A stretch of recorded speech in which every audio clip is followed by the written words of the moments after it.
is fucking foul. Oh, now we're live. Okay. I'm sorry about that, guys. Oh wow, We just wasted the last. lost quite a bit there. Yeah, we did. Wasted probably the last 11 minutes. And I should have noticed because it didn't pop up on my phone, but I forgot to press go live there when we were talking. So we'll redo that.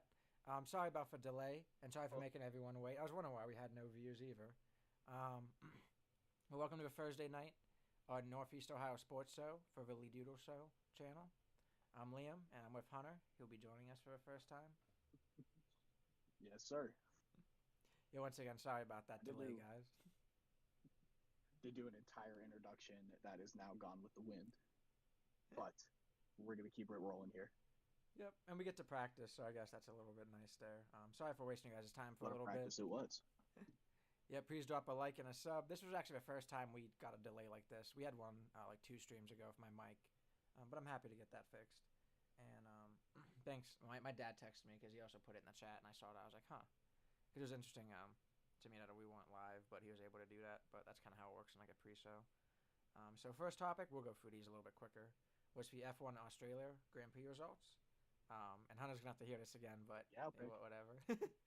That'll be quicker. First place was Lando Norris with McLaren. Second place, Max Verstappen with Red Bull, and then third place, George Russell with Mercedes. And a good story for week was Andre Kimi Antonelli, who is actually the second Mercedes driver right now. He is a rookie and he is 18, Italian. And he's basically one of the best young up and comers. Normally, you don't get like a spot in a top team like that at 18. But Toto Wolff, who is Mercedes team principal, thinks he's the next Max Verstappen. So that's a really good story and awesome. It was a wet race, so there was a lot of yellow flags and even some red flags. Not I don't think there's any red flags because they rarely do that now. But slower yellow flags, and we ended up having like 5 people crash throughout the race, which is very interesting. Um, there were a lot of rookie fighting between each other, like actual driving wise, which is interesting. I think there's like 5 or 6 rookies on the grid this year because there's like even rookies on for good teams like Mercedes. And the people who DNF was Liam Lawson, Bortoleto. Liam Lawson races for Red Bull. Bortoleto races for Kick. Uh, Alonso, who races for Aston Martin. Sainz, who races for Williams. Jack Doohan, who is another hometown favorite, is a hometown favorite for Australia. Races for Alpine and DNF'd. And then Isaac Hadjar, who's a rookie who ended up did not finishing DNF on the formation lap. So that was very interesting. One of the other hometown favorites, there's only 2 in Australia on the grid, was Oscar Piastri, and he's racing for the team who won the constructors last year, like we said last week, which was McLaren. He ended up spinning out, trying to get first place. He was in second, getting closer to first. I think like 10 laps to go, which really sucked. He was a hometown favorite and really upset about that. And then I also want to talk about how dominant McLaren were because at times of the race, even when it was wet, Lando Norris was like 20 seconds above Max and 20 seconds for a second before Piastri started getting faster against Oscar Piastri. So McLaren's are just way above most of these teams. Like they're like half seconds every lap, so they're kind of thinking about how to catch up to that. And now we're going to go to Hunter about the state of the NFL. All right. We did lose some time here. I'm just gonna go through the AFC North, but first I do want to reiterate huge contract extension for Josh Allen. 6 years, $330 million with 250 million guaranteed. That is now the highest guaranteed money of any contract in NFL history, beating out none other than Deshaun Watson. So very well deserved there for Josh. As far as the AFC North goes, there's been a lot of action between our good old Ohio teams with the Bengals and Browns. I'll get to that in a second. So far, Baltimore Ravens kind of slow. Just re-signing some of their pieces up front. Offensive tackle Ronnie Stanley got a big payday, 3 years, 60 million. And on their O line, they also got Ben Cleveland, who re-signed with the team for I don't know. It doesn't say how much money, but in terms of their wide receiver core, they did go out and get DeAndre Hopkins in hopes that he can strengthen that core a little bit for Lamar Jackson. Cincinnati Bengals was very, very close to being a complete disaster. Obviously, Trey Hendrickson is still seeking out a trade. They do not want to pay him. But two guys that they did pay, three guys actually. Jamar Chase, 4 years, 161 million. Wow. Officially the highest paid non-quarterback in NFL history, who beat out, who we'll get to in a second, Myles Garrett, who was about the highest paid for about a couple of days. They also somehow, they franchise tagged T. Higgins and looked to move him. Turns out he's staying. 4 years, 115 million. That is a huge combined amount of money for those two receivers right there. And of course, they bring back Mike Gesicki on a 3-year deal with them as well. Not a lot going on in the realm of their offensive line, which I think is their biggest need right now. And on the other side, like I said, Trey Hendrickson either seeking out a deal with somebody else, or maybe Cincinnati will eventually cough up there. In terms of the Pittsburgh Steelers, they bring back team favorite Mason Rudolph, 2 years, $8 million. Their big signing so far is DK Metcalf. Acquired him in a trade with the Seattle Seahawks in exchange for a second-round pick and a late-round swap, which I believe is going to be in the 5th or 6th round area. They also extend him 4 years, $132 million. So years of trying to search for a new wide receiver to fill the void that, guys past like Antonio Brown left. They got their guy, and they got him for a pretty good bargain. Not happy about that as a Browns fan, but that's good for them. They also signed a cornerback, Darius Slay, for a 1 year, $10 million. And they also got former Browns safety, Juan Thornhill. Oh, wow. So, yeah, in terms of the Cleveland Browns, obviously the two biggest headlines were disastrous. Who's going to play quarterback? And what is happening with Myles Garrett?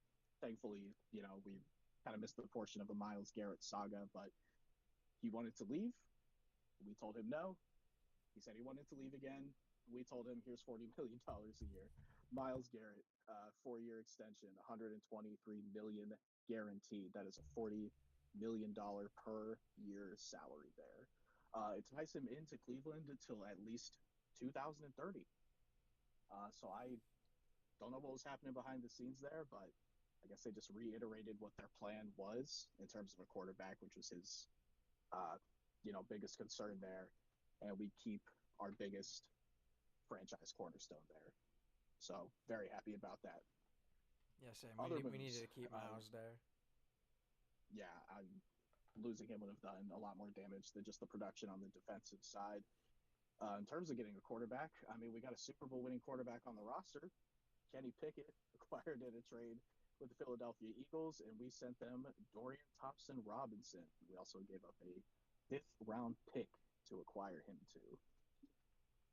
In other news, re-signing Devin Bush on a 1-year deal worth $3 million. That, to me, is a huge bargain. Devin Bush, huge in the run game near the end of the season. We also signed defensive lineman Malik Collins, who is going to replace Dalvin Tomlinson, who is actually released. I forgot about that until just a moment ago. Also coming over from the Buccaneers is, I'm going to try and not butcher this name, Joe Teron Shayoka, another edge rusher there from Tampa Bay. Other than that, biggest news, NFL draft happening on April 24th, and also still no signs of Nick Chubb resigning or any updates on the injured JOK, Jeremiah Owusu-Koramoah, who we hope is, if he's not ready for this year, hopefully the following season. Yeah, I was about to ask about him and see what's going on. So he got hurt in the game against Baltimore, and it was a pretty bad neck injury. He went to go tackle Derrick Henry, and just kind of landed awkwardly on his neck. And really, the only updates that have come straight from the Browns that he's still trying to figure out if he played. So they did say they're going to go into the offseason under the impression that they're not going to have him anymore, but they are still optimistic about his recovery. Okay. Is there anything else you got, or is that good? That's good for me for off season. I'm trying to think of. Ohio State legend Justin Fields finally getting his shot at the New York Jets. Can the Jets finally end their quarterback loophole there? Like, moved on from Aaron Rodgers and that whole disaster. Yeah, where'd Aaron go? Aaron Rodgers is yet to sign with another team. There was He's doing 14 ayahuasca in the that teamed desert him. right now. Once he comes out from that darkness retreat, we'll probably know. He's probably going to go to the CFL or something crazy like that. But Minnesota looked like they might bring him in to complete the Brett Favre arc there. They are out. And it seems the last two teams they're down to is Pittsburgh. What is the other team? I want to say Tennessee, but I don't think that's right. Pittsburgh's just going from Russ to Rodgers, bro. This MVP quarterback, just I think they forgot they could draft a quarterback. I think they got a bad taste from drafting Kenny Pickett. Yeah, true. Didn't they draft Trubisky too, or no? Oh no, that was Chicago, huh? Just brought in Trubisky to play for a couple of games. Okay, we'll go to the next topic now, if that works with you. That works with me. Hopefully next week we get some bigger news here, especially in the realm of draft rumors. Mm-hmm. Do you need to go check your laundry real quick, and then I can do the next topic? I do have to do that actually. Yes. I bet. All right. So I muted Hunter while I talk about our next topic, which we missed last week because I was talking so much. And this is going to be the 2025 F1 season. Well, basically, last week we had Australia. This coming up weekend, we have China. It's going to be early, so I probably won't be watching too much. And then weekend of April 4th through the 6th, so there's a week off. We get Japan, which is a great Grand Prix, one of my favorites. Then after that weekend, April 11th through the 13th, we get Bahrain. Weekend after that, April 18th through the 20th, we get Saudi Arabia, the Saudi Arabia Grand Prix. Then about a week after that, might even be a week after that, May 2nd through 4th, we have the United States Grand Prix in Miami. 2 weeks after that, in May 16th through the 18th, we have the Italian Grand Prix. This is the Imola, if I'm not mistaken. Yeah. They do Imola first, then Monza. So. Then we have May 23rd through 25th is Monaco. Definitely a good race weekend. I definitely think I'll have to see if that's actually Memorial Day weekend, but normally it's kind of on the same weekend as the Indy 500. Then we have Spain after that, which is the week after that, May 30th through June 1st. Then 2 weeks after that, get a 2-week break in the summer to Canada, June 13th through the 15th. It looks like another 2 weeks after that, we get the Austria Grand Prix, which is a good one. If I'm not mistaken, that's for Red Bull Ring, which is for, yeah, it is. It's for Red Bull's track, 27th through 29th. After that, July 4th through 6th, we get UK Silverstone, United Kingdom Grand Prix, British Grand Prix.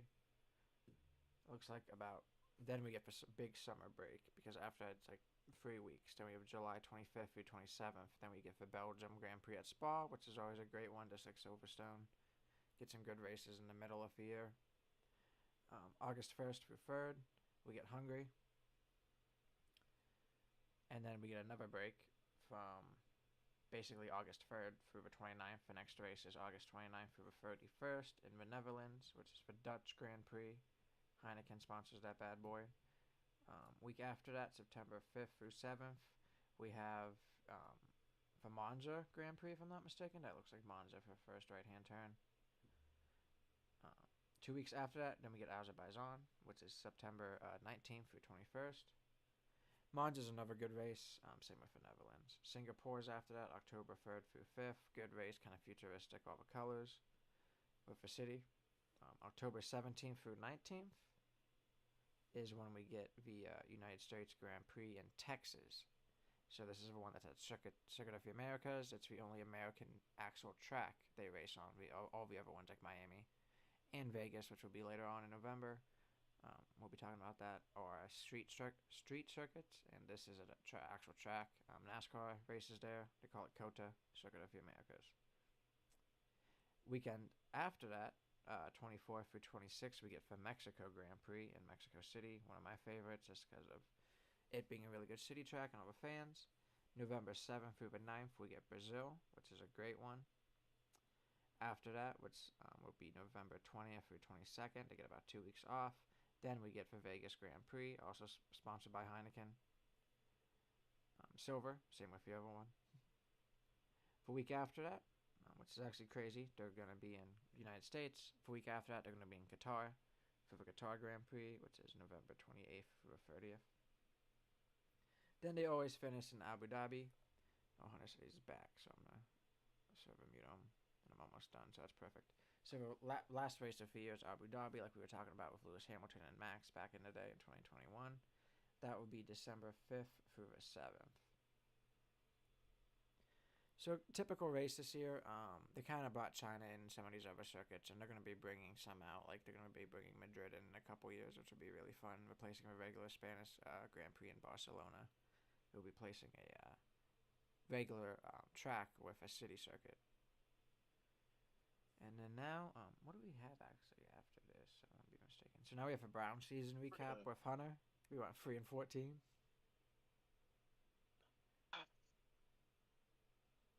I'm surprised it was even 3. I had to go back and double check that, but 3-14 disastrous would honestly be a nice way of saying it. Yep. Where do you even start with this? Week 1, I remember We need some going miles down in to the downtown Cleveland. Seriously, to be able to even withstand what happened this season, a huge step back, unfathomable step back actually for a team that went 11-6, I think the year prior. With almost 40-year-old Joe Flacco at the end of the year, by the way, not even at the beginning. Nothing about that season made sense, but you go to the playoffs and get blown out of the water, whatever. Come back this year, pretty high expectations. You build your entire offense around Deshaun Watson. You bring in a coordinator he wanted and kind of scheme around what his skill sets are, because I guess Kevin's offense was too hard for him to learn. Even though the 5 other guys learned it perfectly fine. I don't know, though. I'm not a coach. Anyway, you come out week 1, you get blown out of the water by the Dallas Cowboys. And honestly, I wasn't even concerned then. I'm not used to winning week 1 games. True. Not my forte there. So, what was it? I think the year before, I think we lost our home opener and still went on to the playoffs then. But yeah, every week was a little sprinkle of magic. Some bad magic there, something new. Biggest stories, number 1, Nick Chubb did come back, play reasonably well, and fractures his foot on a non-contact injury. Sean Watson tears his Achilles a couple of months ago, said, "Do you want to see me do it again?" Tore it again. So that is 2 Achilles tears in the span of 6 months. That is bigger numbers than he put up on the field this year. You have opponents. I know Bobby Wagner from the Washington Commanders walks up to the podium and says, that man is all in his head. He is not playing well. And, of course, the following week, we reiterate that he's the starting quarterback, so it took a whole Achilles blowout for us to finally move on. The Jameis Winston stuff was fun until it wasn't. You know, guy plays great. He is a great quarterback if he did not throw 50 interceptions. And have major CTE. That's how he throws a pick. Yeah. I just wish God would help me from stop throwing these interceptions. Great sound bites. He did beat the Pittsburgh Steelers on Thursday Night Football in a absolute blizzard. That was a lot of fun to watch. At one point, the quarterback, microphone that they have in the helmet popped straight out into the air, was still able to get the play call, still able to finish out the game with no mic. That is some legendary stuff there. Said that he was going to eat snow. Threw for like 500 some yards. I think he beat Josh McCown's record for most passing yards in a single game. I'm just blessed to play in the snow, Hunter, and he played like it. God was on his side that night. So much fun. He absolutely was. Ordered himself a dub, and it got there the same night. What was the story you're going to tell about going downtown now? Oh, how I went downtown for week 1 just to see us get blown out of the water. Hours of my day gone. Man. Browns fan stuff right there. Yeah, just absolute Browns fan stuff. Still watched all but one game. All but one. Um, it was fitting to see Bailey Zappi, who was thrown onto the team in the last 2 weeks. The very last play of our season was throwing an interception to a 350-pound D lineman. That new levels of bad I haven't seen before, and that's pretty impressive. It is. That's like for Ravens when Monday Night Football kick for a touchdown, Oh, lose the the game. kick six. Oh, we were there for the kick six. Yep. Oh, and that guy tore up his Barkevius Mingo jersey. I bet he regrets that. Does he though? Oh man, poor guy, poor us. Uh, yeah, disastrous season to say the least. I think the last win we got was in. It had to have been late October. It was that Thursday night football game against Pittsburgh. Yeah. That was all, folks. You barely scraped by beating Jacksonville, who was also not good. You beat Baltimore off of a miracle. I think there were 3 dropped interceptions that could have ended the game, and you beat Pittsburgh. So, hey, you beat 2 divisional opponents. That's more than years past. Yeah. I agree. Um, Brighter days ahead. what do you think next season's gonna be like? I think it all depends on what they do with that number 2 pick. If they are dead set on letting Kenny Pickett, Russell Wilson, any one of these guys take the reins, I think we're going to be in for another rough year while they try to figure out who they want at quarterback. But there's two guys I think you could take with that have very high potential: Cam Ward and Shedeur Sanders. Hmm. I think Cam Ward is more NFL ready. Played a lot in college, went to a lot of different schools. I think he was at an FCS, Washington State, and then Miami. He's got an insane amount of arm. The zip off of his throws, you could just hear the air off of It's a bomb it. factory. He's dropping Absolutely. And then, of bombs. course, Shedeur Sanders. If you don't know who he is, go look up his rap song. Anyway, I think he has the higher ceiling. I didn't know that he was statistically the most accurate quarterback in terms of completion percentage in college football history, beating out Joe Burrow. A few other names I can't remember, but that was the most important one. Um, Everywhere he's gone, really, he's been number one, a culture changer, which is something we desperately need. Nobody was really, talking too much about HBCU football until Prime and Shedeur, and of course Travis and Shiloh got, to Jackson State. Went to the FCS National Championship. They didn't fall short. Then you go to Colorado, who, all due respect, is a god awful program, uh, and kind of lift them from the dirt. I know their first year they only won 4 games, but in just your second year, you're a couple of plays away from, going to the Big 12 title game. So if you need somebody to lift your franchise out of pure agony, I think he could be the guy. His fans love him. His teammates love him too. Yeah. And like And big if your prime athletic time, skill could be crazy, too. Kind of like a Lamar yeah, Jackson. you know, did not have great protection in college, to put it lightly. So he'll fit in perfect behind our offensive line. I agree. And we can go to our next topic now. I just want to say before our next topic, too. If you're watching and like it, and you like what you're watching, please give the video a like and subscribe. All of these videos are re-uploaded to YouTube after.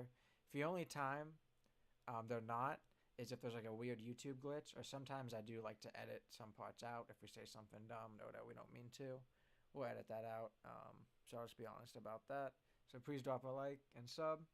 Our next topic is going to be kind of quick. Those comments. Is the F1 Drive to Survive. I talked a little bit about it last week, but I kind of want to talk about it a little bit more this week and what it is. Because I know you have Netflix, Chris, but it's basically kind of like a drama show they do for F1, and now they have one for like NASCAR and IndyCar on Netflix. But it's like I think 7th season. Yeah, pretty much. And but instead of picking one team, they'll pick like all the teams pretty much. And try to cover them pretty equally. So they'll have some episodes even about the bad teams, and then with good teams too. So I like it. A lot of the old timers don't like it because it's like more drama than actually watching racing. They don't show too much racing. They do show some because they have rights to it, but they'll add in music and stuff, and a lot of people don't like that. But I'm fine with it just because of kind of like what it is at the time, because like probably back in the day in the 70s, um, the old timers at that time were like, oh, if you're watching it on TV, that's not actually watching it. Like you need to be there in person and actually feeling and breathing in the fumes. Like Sharon Speedway breathing in all them gas fumes on a Friday night. Shout out, shout out to Sharon Speedway, man. Good food, good fumes. But times are always changing. So, and like it's bringing in a ton of fans, a lot of female fans, but even guys like me, because like I always was like mildly attached to F1 growing up. Like I like Michael Schumacher and Ferrari. But growing up, I kind of like didn't know that you could actually like just like watch it in America nowadays just by like paying for the monthly subscription. It's like $8 to watch it, which isn't bad for a sport to me. Um, so like with Drive to Survive and watching that, I kind of got more into F1 and watching it. And that's kind of all I want to say about that. Like we don't have to cover that topic too much. But the next thing we're going to talk about is the Guardians recap. Um, Now, if I'm not mistaken, how did the Guardians end the season? Just in the playoffs against the Yankees or something, probably. Yeah, they lost in the I don't think they call it the conference championship. I'm not sure what baseball calls their conference championships, but they did end up losing to the Yankees. Had a Yeah, couple of good games divisional. there. Had a couple of close calls, but for a team that has one of the smallest payrolls in baseball, they won through the power of friendship and almost went to the World Series. Uh, Big expectations this year, especially there were a couple of sad departures.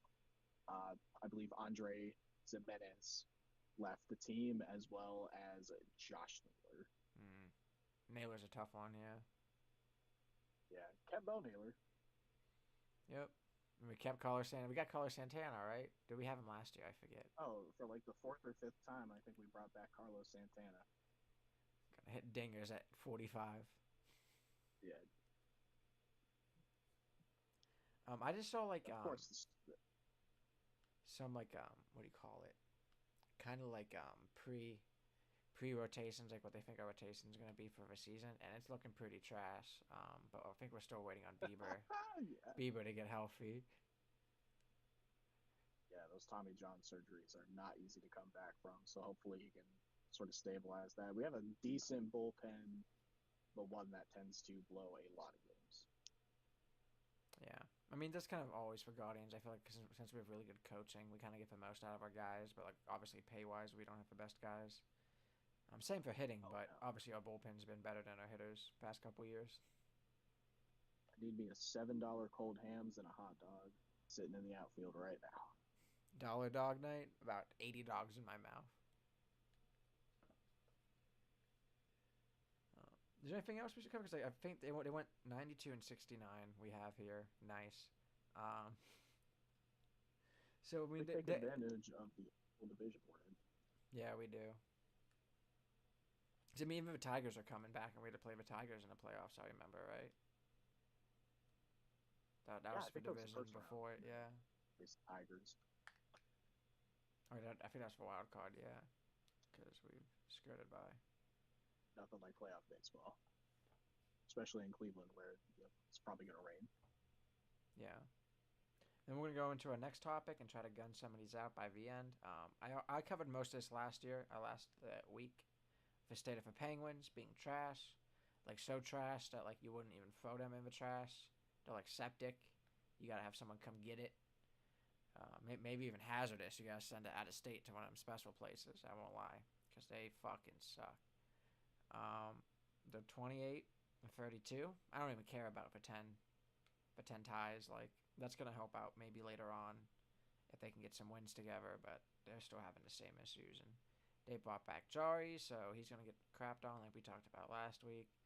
Age issues, health issues, no one scoring, blah blah blah. Still trash. That'll be a quick one. Now we're gonna talk about state of the Blue Jackets, which Hunter will be covering. Been a little downhill since the Stadium Series game. Not gonna lie. Actually, saw the Blue Jackets in person last week. I guess you could say they were playing hockey. I guess you could say they were playing that. New York Rangers, twice as many shots, no power plays, still beat us 4-0. Uh, Man, that Stadium Series game against the Red Wings at the Shoe, seem to kind of be the peak. Second in wild card, and I think they are the third or fourth team out right now. I think the Islanders officially passed us yesterday. We face the defending champ Florida Panthers tonight. Maybe they can get a little jump start. Mm-hmm. Oh wait, so the Blue Jackets play tonight and tomorrow? I believe they either played tonight or yesterday. I honestly can't remember. But if they do play tonight, it is against yesterday. Panthers. I think that may have been yesterday. I have to check. If you've never been to Nationwide Arena, I highly recommend it. Great atmosphere, great surrounding bars and restaurants. It's a good place to see like concerts too. But like me and Hunter were talking about, if you don't know Columbus, stuff closes early and not that much stuff is open on the weekends because it's actually like a commuter town. Not many people in Columbus actually live in downtown. They all live in like Dublin, the outside areas. So a lot of the shops closed. Bring your own coffee. I'm looking right now for the. Yeah, so you're right. They're playing tonight and tomorrow, so maybe they'll be tired for the Penguins, but they're playing the Blue Jackets right now, tied 0-0. Oh, sorry, Panthers, like you were saying. And we also see some other scores going on right now. So below me, you could see like live NHL scores, and same with NCAA. I don't think the NCAA will show you. I might need to fix that, show you times, but Avalanche are winning, Flyers are losing, Maple Leafs winning, Devils winning, Canucks tied 1-1 with the Islanders. So lots of games going on tonight. Actually, I'm gonna have to put some on after this. But we kind of wanted to go through some of these. Anything else about the Blue Jackets I'm trying to think of? Oh, Kutch is muted. If you $16 for a beer is ridiculous, but I guess you could say that for everywhere. Yeah, but Penguins Arena is like that too, so it'll happen. Like for tall, like I get their tall boys, but it's still $16. I'm gonna cry. Bright future for the Jackets. Just future is not now. Yep. All right, now we can go to our next topic, which will be a quick like NASCAR and Indycar recap. The last going real fast and real left. They all going real left in a big circle. Sometimes an oval. Most of the times an oval. They actually couldn't do circles. But March 14th, they had the Las Vegas race, where I don't even know whose guy's first name is. Heim got first. Oh wait, this is the truck series, bro.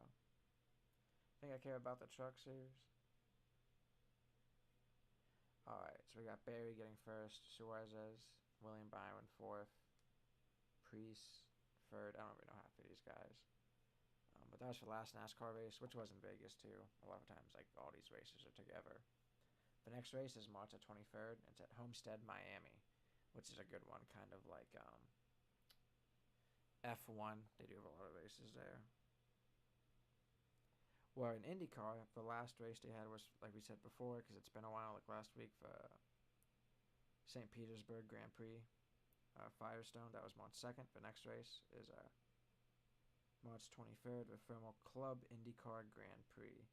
And I have no idea where this is at.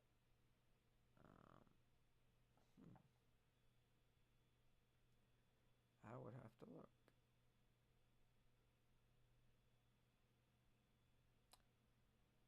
It doesn't even say. South Palm. I have no idea where that's at. Maybe Florida. Especially for like thermal. Are you going to keep talking, Coach, or do you got laundry stuff to do real quick? I'm still here. Okay. So we'll go by real quick. Still got more in me. We're going to cover the state of college football offseason and Ohio State winning the national championship with Will Howard dropping bombs, like it's college football, and they're playing on the easiest freaking mode during that championship game. Rookie difficulty there. It was some rookie difficulty. Insane playoff run that it's year one of the 12-team playoff, and I don't think we're going to see another run like that for a while. It's weird how Ohio State's so good at that. We did it when they changed it to just 4 teams, and we won with Zeke. And how he played against Alabama and Oregon was just insane. Give us a new structure, we're going to roll with it. But surprisingly, for how many bombs Will Howard has been dropping during the season, I guess there was a report that he had one of the worst combine performances out of any quarterback that attended, which I find hard to believe, but I did see a couple of clips of him just absolutely missing some easy routes. Must still be a little hungover from a national championship. Bro, if I was a college football player and won a national championship, how much NIL money you'll have?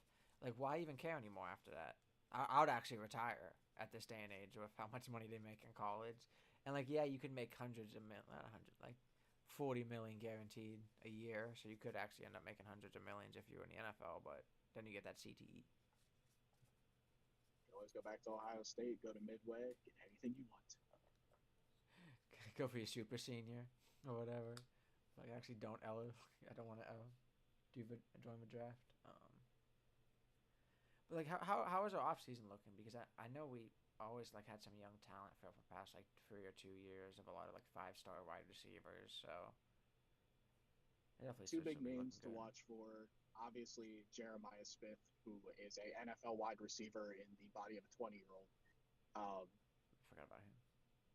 I mean, can't even put into words how great of a season he had. The the sheer amount of tanking that will happen when it is known he's going to the NFL is going to be historic. And as far as the quarterback goes, the name Julian Sayin. Um, of course, Ohio State, they like to hype up their guys, but they're saying that he is going to be better than Will Howard, CJ Stroud, Justin Fields, Braxton Miller, etc. Um, you watch some videos of him throwing, it's very Mahomes esque in the sense that his arm bends in ways that it probably should not. Yep. And something that we'll actually, one of my coworkers, Alan, was talking about. Let's go Akron tomorrow, which we'll be talking about. Hunter went to Akron. I Go graduated there. I Zips. went there for half of my career. He was actually telling me today that they're looking to be an underdog against Arizona and have a chance of winning that game. So that'll be a good game to watch. It's awesome seeing them win the MAC. A lot of brackets that depend on that game tomorrow. Yeah, I didn't set a bracket this year. I was too busy, but I probably should have put Akron up there, especially with Akron, bro. Having Akron go all the way, like you never know, but you could be the millionaire if it comes right. Is that on Xbox or PS5? For brackets? No, Akron going all the way. Oh yeah, good point. I see what you're saying. God dang it. PS5 probably. PS5. Let's be honest. PS5 plays stuff. And when are they coming out with basketball games? NCAA basketball. They do now have the NIL, the second iteration of the new college football games is coming out in July. So I think people will probably push hard for them to bring back college hoops. Cause Me though, I want those are college so fun. baseball, but I don't think that's a big sell for them. No, I remember playing like Georgia Tech on like for '08 college hoops, just balling out. I think one of them I was playing. Steph Curry was point guard for Davidson at the time, so he was a good player in that game. Next thing on our list is the F1 China Grand Prix, who I think will win. Um, this is kind of like a different track than Australia. There's a lot, and I mean a lot. I would go into detail about it, but we're kind of running out of time with elevation changes. Um, I would say if you guys have the time, go on to like ESPN. I could show you guys real quick. Um, ESPN will show you like any F1 grid.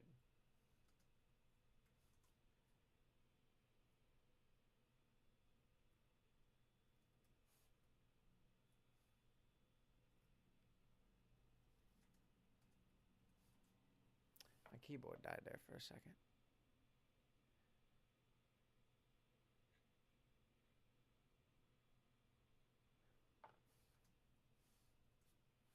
So, well, kind of what I'm getting to about here in China, I'm trying to find. Oh, it is there. I'm dumb. Is that like anytime there's an F1 race with a lot of elevation changes, it kind of spreads the field apart. Um, actually the opposite. It'll bring them together.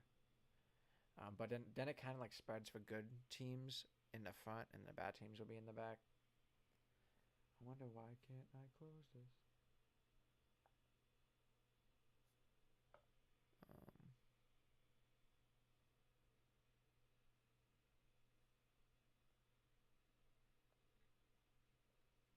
So this is going to get bigger. But now we see a circuit, all the areas with the different sectors, kind of what we went over last week.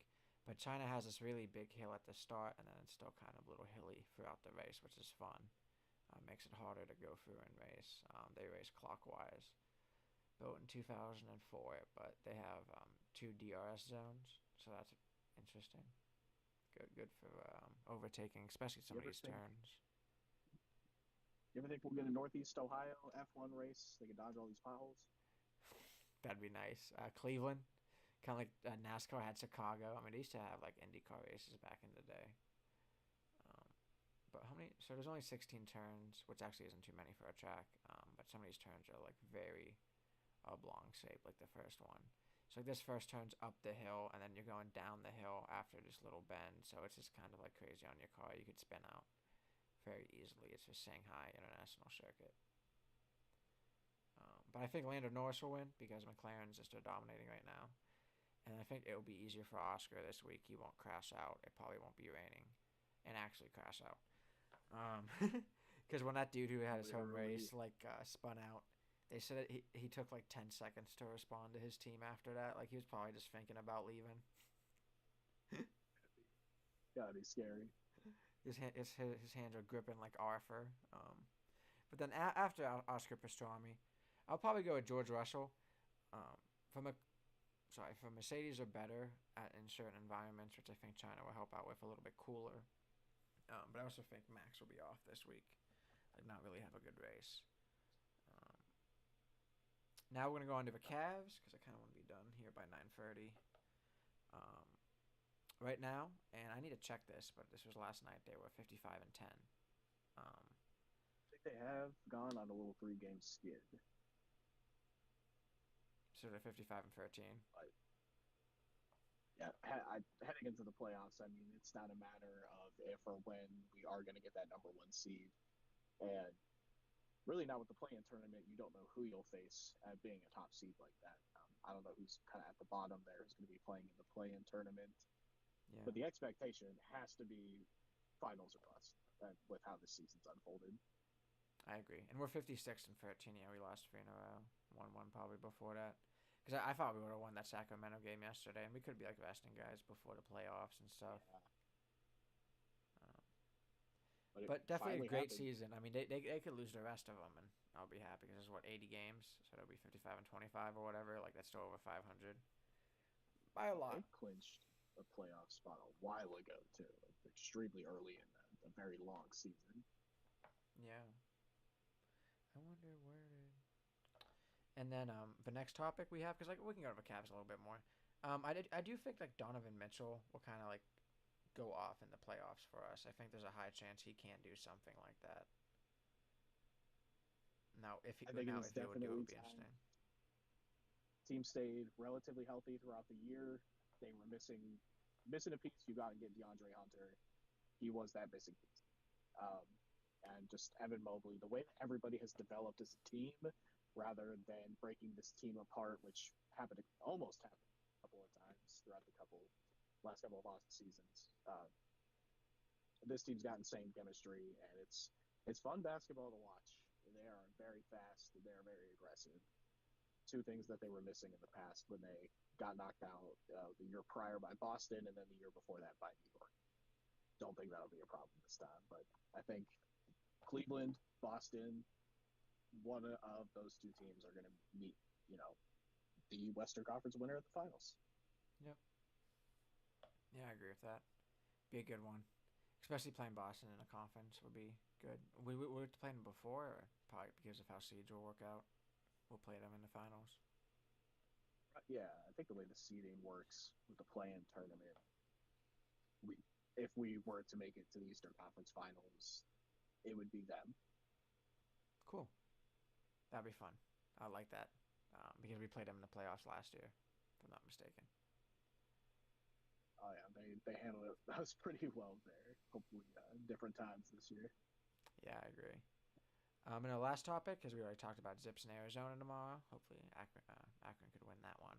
Have a nice upset for us.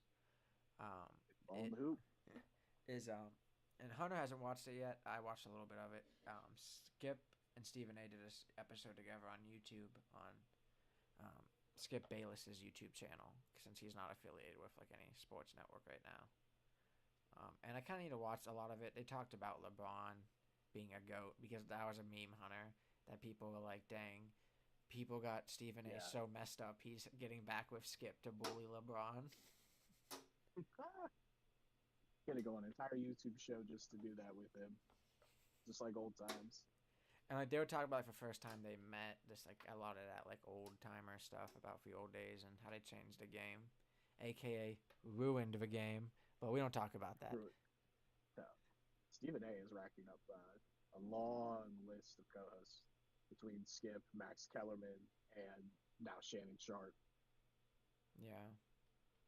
So it'll be interesting. I definitely. When I say ruin the sport, like to me, I like ruin the genre. I just kind of don't like that. Like all sports is now just talk, even though like we do a lot of talk radio. Like kind of like we said before, like we can't show clips, but I kind of do like the old ESPN actually showing clips and highlights, not just actually just talking about stuff all the time.